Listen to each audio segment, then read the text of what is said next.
Rama Ram Radha Raman Harikrishna YouTube channel में सभी भक्त मुमुक्षुजनों का सहर्ष स्वागत है तथा सबके अंतर्यामी रूप में वास करने वाले भगवान श्री वासुदेव को बार बार प्रणाम है।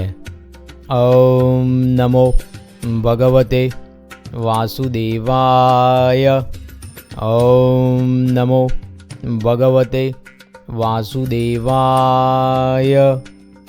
आज का विषय है भगवान श्री कृष्ण का श्री गणेश जी के रूप में प्राकट्य भाग 3।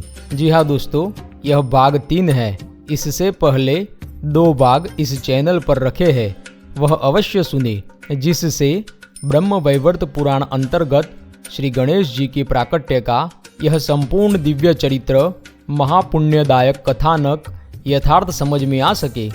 प्रथम 2 भाग में माता पार्वती का शिवजी के संग विहार, देवताओं द्वारा रतिभंग, माता पार्वती की पुत्र प्राप्ति हेतु प्रबल इच्छा तथा श्री महादेव जी द्वारा पुत्र प्राप्ति हेतु परम पुण्य प्रदायक भगवान श्री कृष्ण के पुण्यक व्रत की प्रस्तुति तथा भगवान श्री कृष्ण की महिमा एवं विश्व में श्रेष्ठ तथा प्रधान विभूतियों का वर्णन, यह सब हमने देखा।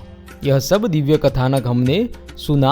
अब आगे भाग 3 में हम देखेंगे माता पार्वती की भगवान शंकर से अनुपम प्रार्थना तथा महादेव जी द्वारा माता पार्वती के समक्ष त्रैलोक्य दुर्लभ पुण्यक व्रतानुष्ठान की पद्धति, नियम तथा उसका परम फल। तो जैसा कि हमने भाग 2 में कहा था कि हम भाग 3 में एकेश्वरवाद प्रतिपादक भगवान श्री नरनारायण का कीर्तन सुनेंगे। तो इस कथानक को सुनने से पहले हम कीर्तन की ओर आगे बढ़ते हैं। यह कीर्तन मंगलाचरण के अंतर्गत ही हम लेने जा रहे हैं। तो सबसे पहले सद्विद्या के मूल ऐसे भगवान को प्रणाम करते हैं। नारायणं नमस्कृत्यं नरं चैव नरोत्तमं देवीं सरस्वती व्यासं ततो जयमुदीरये। भगवान श्री नारायण, नरोत्तम नर, देवी सरस्वती तथा वेदव्यास भगवान को प्रणाम हो तथा सत्य स्वरूप परमेश्वर संबंधित सारभूत सत्य शास्त्रों का सदैव जय जयकार हो। अब आगे आज का दिव्य अनमोल कीर्तन जो है उसके रचयिता है परमहंस सद्गुरु श्री मुक्तानंद स्वामी, जिन्हें उद्धव संप्रदाय अर्थात स्वामीनारायण संप्रदाय में सत्संग की माँ से जाना जाता है। एक माता की भांति उन्होंने इस उद्धव संप्रदाय का पोषण किया है। संप्रदाय में अत्यंत प्रचलित मूल आरती जय सद्गुरु स्वामी, इसके भी जो रचयिता है तथा मुक्तानंद स्वामी के कीर्तनों की प्रशंसा करते हुए श्री सहजानंद स्वामी अर्थात स्वामीनारायण भगवान ने स्वयं वचनामृत में कहा है कि इनके कीर्तन तो गोलोक में भी गाए जाते हैं। ऐसे अक्षर मुक्तराज सद्गुरु श्री मुक्तानंद स्वामी के जीवन का चरित्र यशोगान तो मेरे जैसा अल्पमति पूरी उम्र करता रहे तब भी कम होगा। इसलिए ऐसे सद्गुरु नंद संत को प्रणाम करते हुए, उनसे प्रार्थना करते हुए उनके कीर्तन को मति अनुसार याद करते हैं। इस कीर्तन का मुख्य विषय ही एकेश्वरवाद है तथा भवबंधन से मुक्ति का परम साधन प्रस्तुत है इसमें। तो देखते हैं कीर्तन। मैं कोई गायक नहीं हूँ, अतः आप सभी केवल शब्दों पर ही ध्यान दें, यही विनती है सबसे।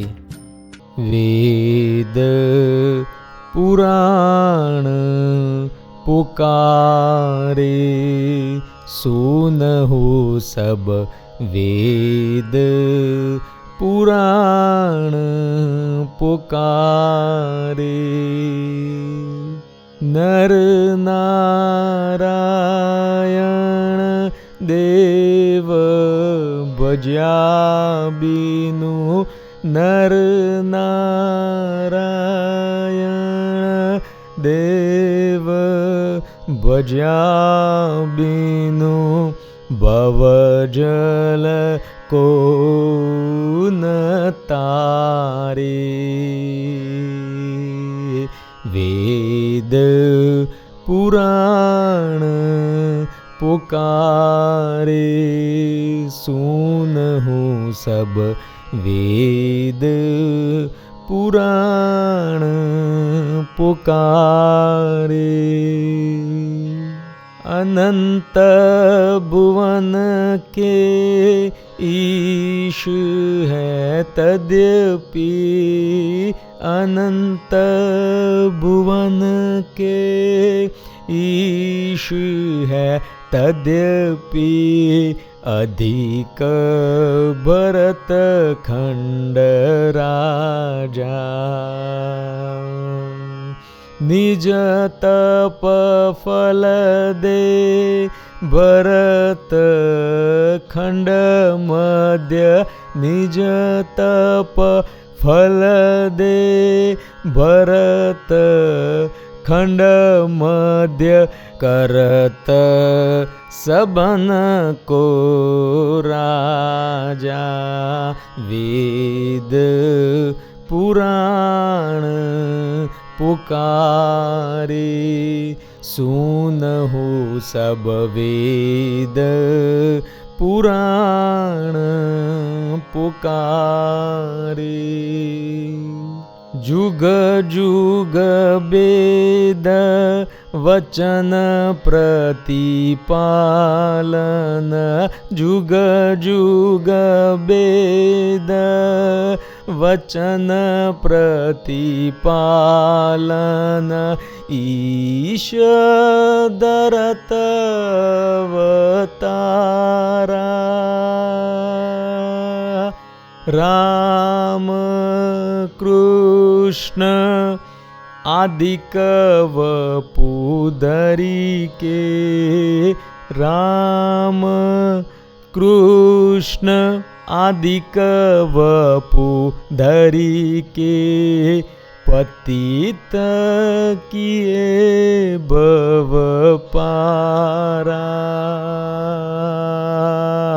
वेद पुराण पुकारे, सुनहु सब वेद पुराण पुकारे।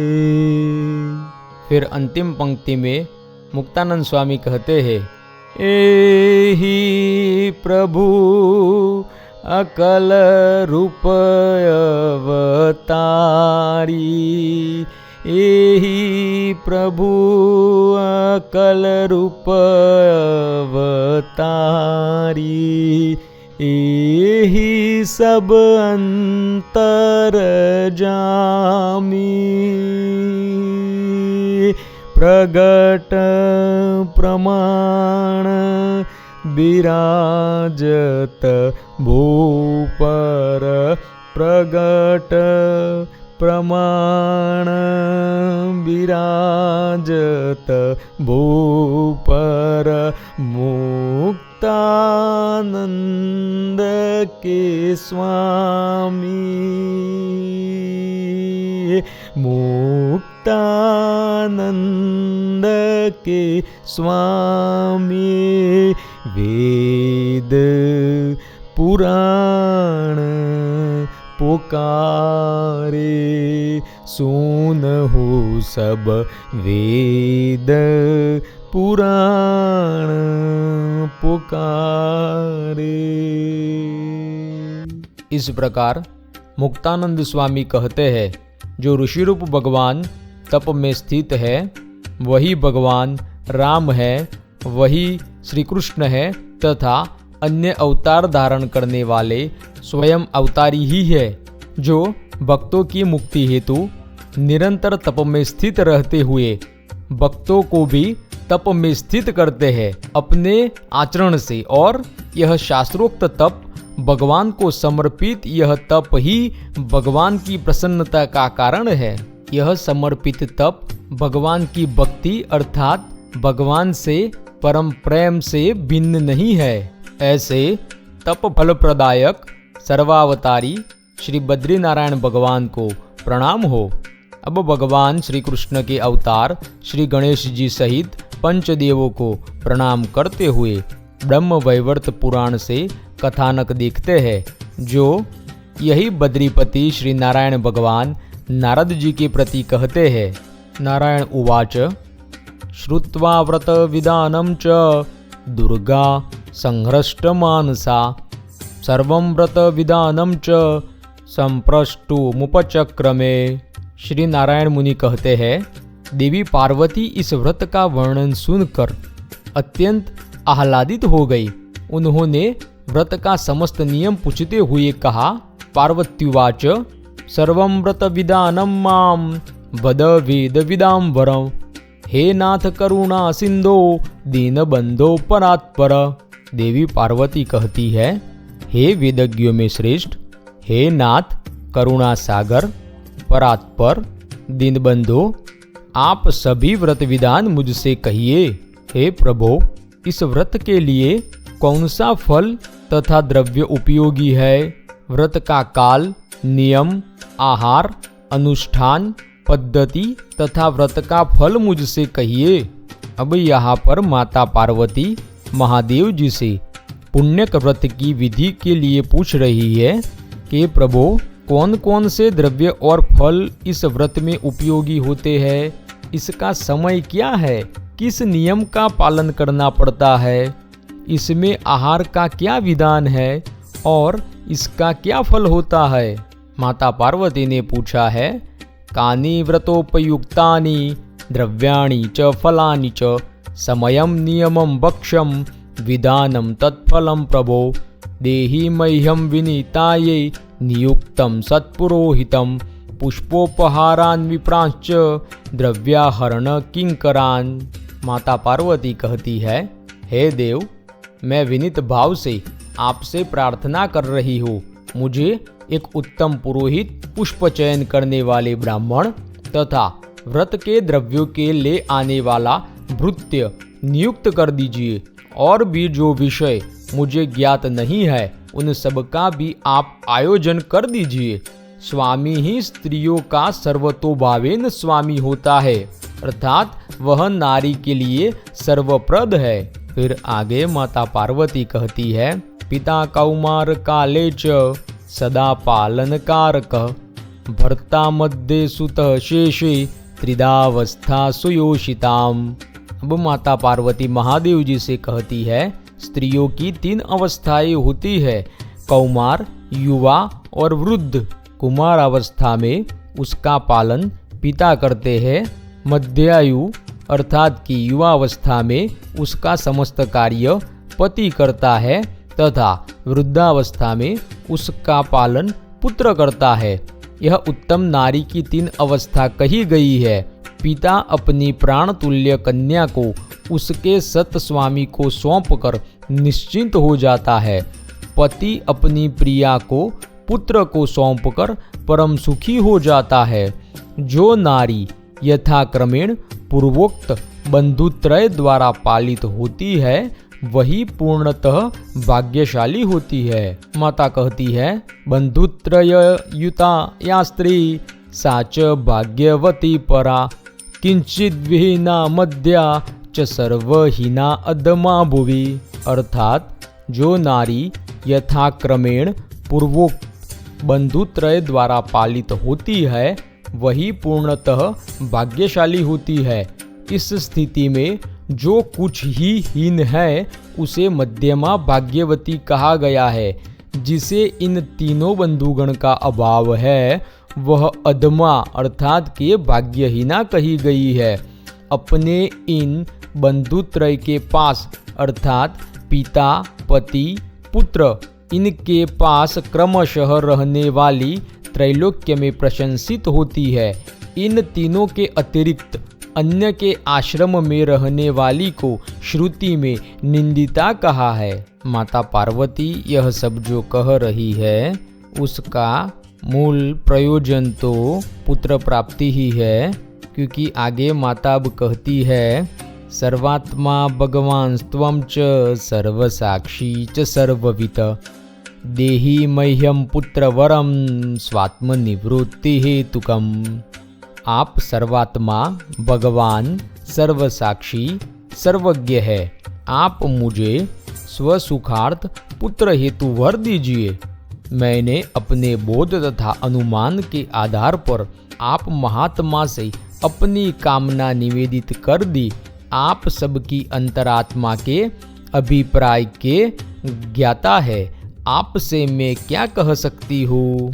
यह कहकर माता पार्वती अत्यंत प्रेम भाव से पति के चरण कमल पर गिर पड़ी। तदनंतर कृपानिधि शिव कहने लगे, महादेव उवाच, शृणु देवी प्रवक्ष्यामि विधानम नियमम फलम फलानि चैव द्रव्याणि व्रतयोग्यानि यानि च। श्री महादेव कहते हैं, मैं इस व्रतानुष्ठान की पद्धति, नियम, फल, उसके लिए उपयोगी द्रव्य तथा इस व्रत का फल कहता हूँ। श्रवण करो।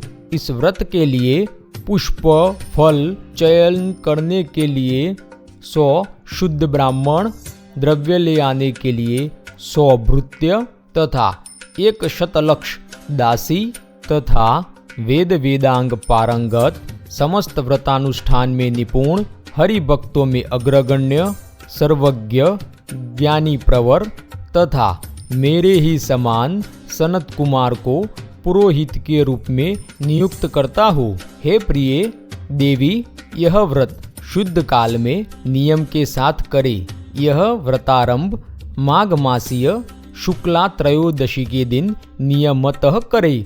यह अत्यंत शुभप्रद है। इससे पहले दिन में मस्तक का केश संस्कार करके सर्वांग स्नान आदि से निर्मल करे। वह उपवासी रहे तथा यत्न पूर्वक वस्त्र धोकर रखे।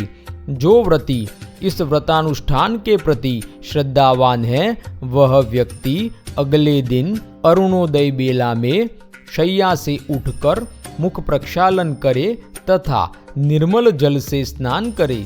फिर आगे महादेव जी कहते हैं, आचम्य यत्न पूतो ही हरिस्मरण पूर्वकम दत्वा अर्घ्यम हरये भक्त्या गृहमागत्य सत्वरम।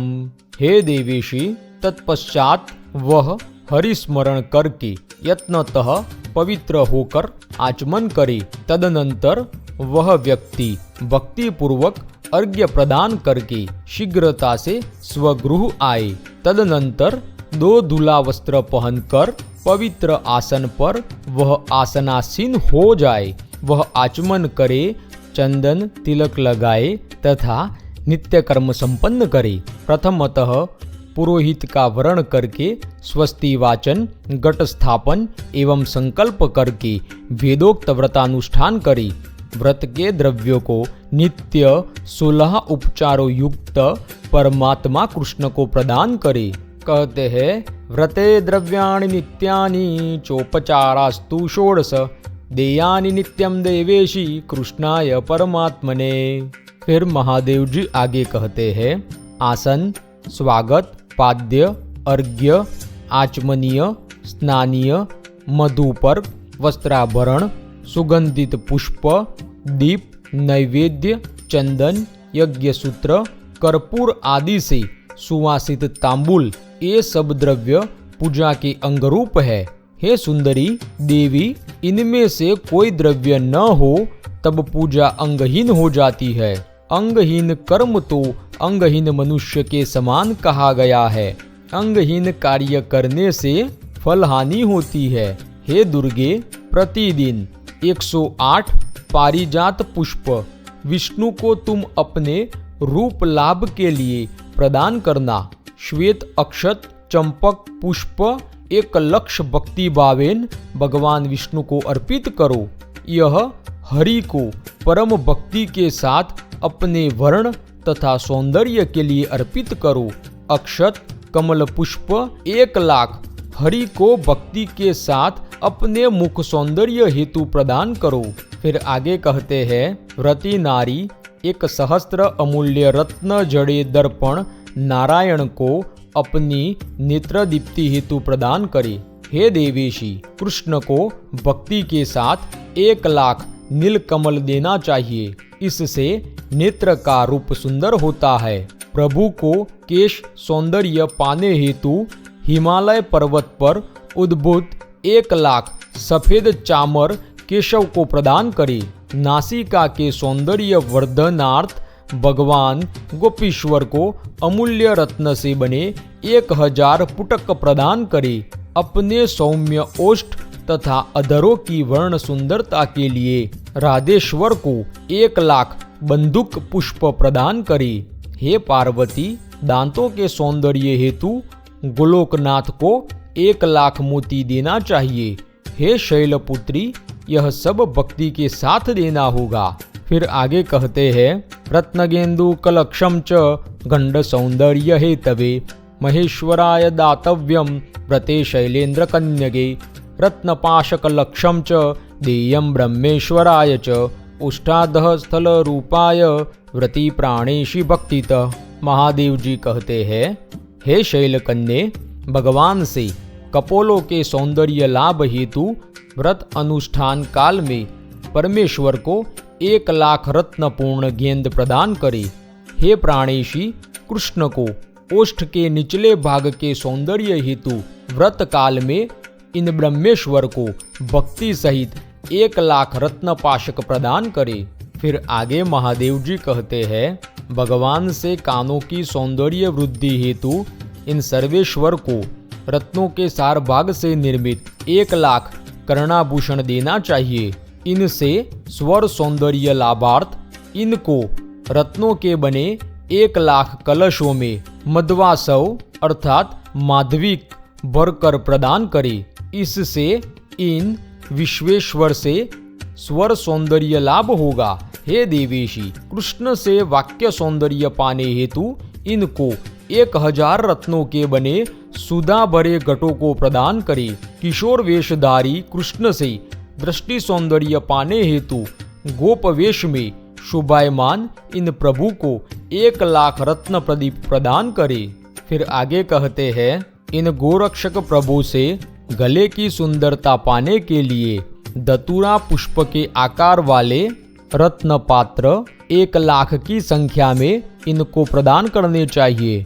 भगवान से बाहु सौंदर्य पाने हेतु उत्तम रत्नों के सार से निर्मित 1000 कमल नाल चंड कपाल को अर्पित करे। हे नारायणी, इस हरि को प्रीति कर लगने वाले व्रतानुष्ठान काल में हाथ के सौंदर्य हेतु इन गोपांगनाओं के अधिपति को 1 लाख रक्त पद्म प्रदान करे। इन देवेश्वर से उंगलियों के सौंदर्य पाने हेतु रत्नों के सार भाग से बनी 1 लाख अंगूठियां प्रदान करे। नख सौंदर्य वृद्धिनार्थ 1 लाख श्वेत वर्ण सर्वोत्कृष्ट श्वेत मणि इन मुनीन्द्रनाथ को प्रदान करे। वक्ष स्थल के सौंदर्य लाभार्थ उत्कृष्ट रत्नसार से निर्मित 1 लाख हार मदन मोहन श्री कृष्ण को प्रदान करे। इन सिद्धेंद्र नाथ से स्तन भाग के सौंदर्य लाभ हेतु मनोहर 1 लाख सुपक्व बेल के फल प्रदान करे। इन पद्मालया लक्ष्मी के ईश्वर कृष्ण से देह की रूप वृद्धि हेतु 1 लाख वर्तुलाकार मनोहर रत्न निर्मित पात्र श्री कृष्ण को प्रदान करने चाहिए। पद्मनाभ भगवान से नाभि के सौंदर्य हेतु उत्तम रत्नसार से निर्मित 1000 नाभि इनको प्रदान करे। चक्रपाणी प्रभु से नितंबों के सौंदर्य पाने हेतु उत्तम रत्न निर्मित 1000 रथ चक्र देने चाहिए। फिर आगे कहते हैं, इन प्रभु श्रीनिवास को जगन अर्थात जंगा की शोभा हेतु स्वर्ण के बने 1 लाख कदली स्तंभ प्रदान करे। भगवान पद्म नेत्र से चरण सौंदर्य लाभार्थ हेतु बिना टूटे अखंडित 1 लाख निर्मल स्थल कमल इनको प्रदान करे। भगवान लक्ष्मीश्वर से गति की सुंदरता लाभ हेतु इनको स्वर्ण के बने 1000 खंजन पक्षी प्रदान करे। हरि से तीव्र गति प्राप्ति हेतु स्वर्ण के बने 1000 राजहंस तथा 1000 हाथी प्रदान करे।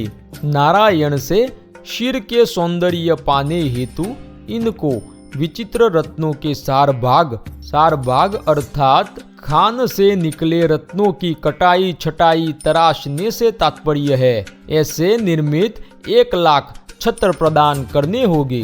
फिर आगे महादेव जी कहते हैं, हे ईश्वरी, इन ईश्वर से हास्य जनित सौंदर्य वृद्धि पाने हेतु मालती का 1 लाख अक्षत पुष्प इन वृंदावनेश्वर को प्रदान करे। हे सुव्रते, नारायण से शील सौंदर्य पाने हेतु तथा व्रत को पूर्ण करने के लिए 1 लक्ष अमूल्य रत्नों को इन्हें अर्पित करे। इन मुनीन्द्रनाथ से मन सौंदर्य पाने के लिए 1 लाख स्फटिकवत निर्मल उत्तम मणि प्रदान करे। कृष्ण प्रभु के प्रति अनुराग वृद्धि हेतु इनको भक्ति के साथ प्रवाल के सारभाग के समान 1000 मणियों के सारभाग को प्रदान करे। नारी को कोटि जन्म पर्यंत स्वामी सानिध्य मिलता रहे, इसके लिए पति सौभाग्य लाभ होता रहे, एतदर्थ नारी 1 लक्ष उत्तम माणिक्य भगवान कृष्ण को प्रयत्न पूर्वक प्रदान करे। फिर आगे कहते हैं, नारीगण पुत्रकामी होने पर कुष्मांड, नारियल, जंबीरी तथा श्रीफल प्रभु को प्रदान करे। कुष्मांडम नारिकेलम च जंबीरम श्रीफलम तथा फलानित्यानि देयानि हरये पुत्र हेतवे।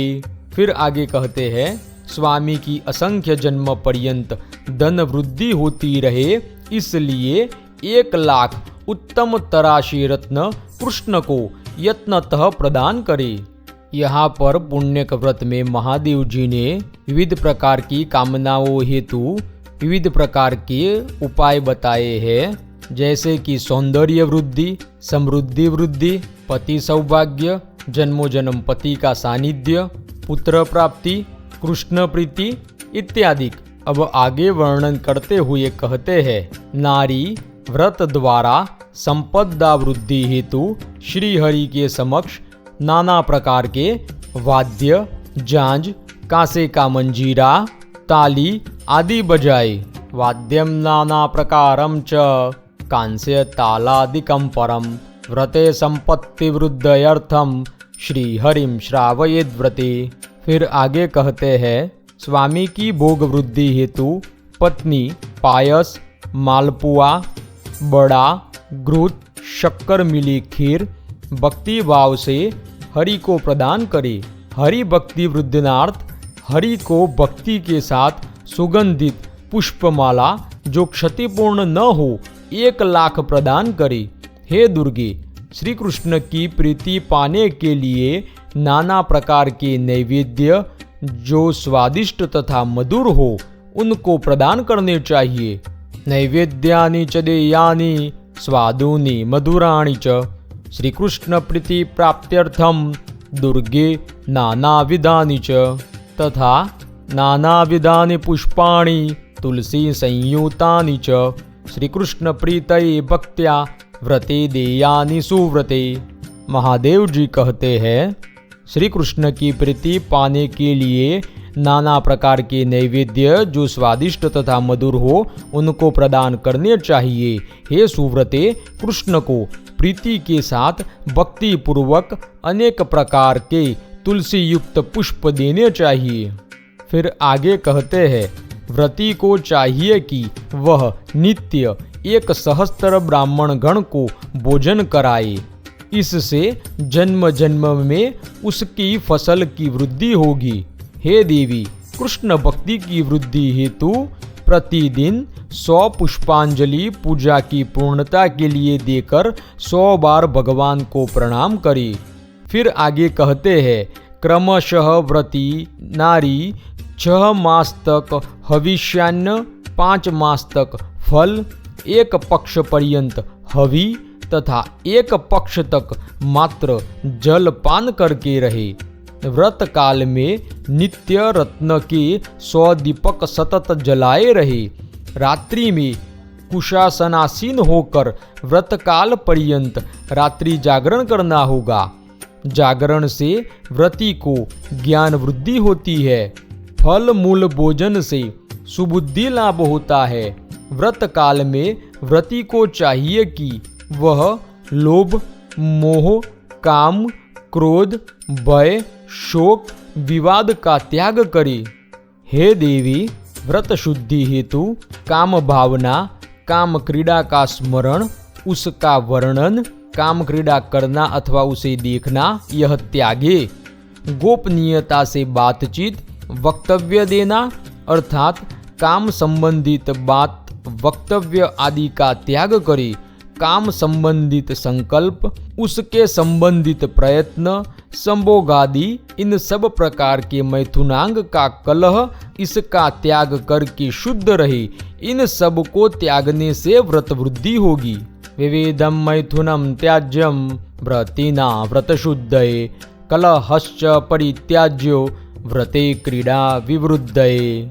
इस प्रकार व्रत विधि बताकर आगे महादेव जी कहते हैं, हे देवी, व्रत पूर्ण हो जाने पर प्रतिष्ठा करे अर्थात व्रतोद्यापन करे और 360 वस्त्रयुक्त कंबल, भोजन, यज्ञोपवीत तथा उपहार ब्राह्मणों को देना चाहिए। 1360 ब्राह्मणों को भोजन, 1360 तिलाहुति, 1360 स्वर्ण दान करके दक्षिणा प्रदान करे, यह विधान है। हे देवी, अब इसके अतिरिक्त व्रत समाप्ति के दिन दूसरी दक्षिणा भी बतलाऊंगा। तथा आगे कहते हैं, एतद् व्रत फलम देवी दृढ़ा भक्तिर हरो भवेत्, हरितुल्यो भवेत् पुत्रो विख्यातो भुवनत्रये। अर्थात इस प्रकार संपन्न व्रत के फल स्वरूप प्रभु के प्रति दृढ़ भक्ति उन्मिषित होती है। उस स्त्री को हरितुल्य त्रैलोक्य विख्यात पुत्र प्राप्त होता है।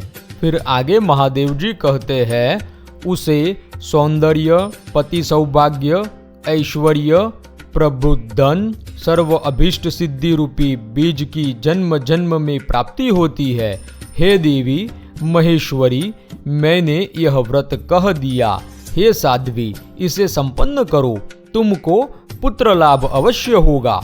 यह कहकर शिव जी मौन हो गए।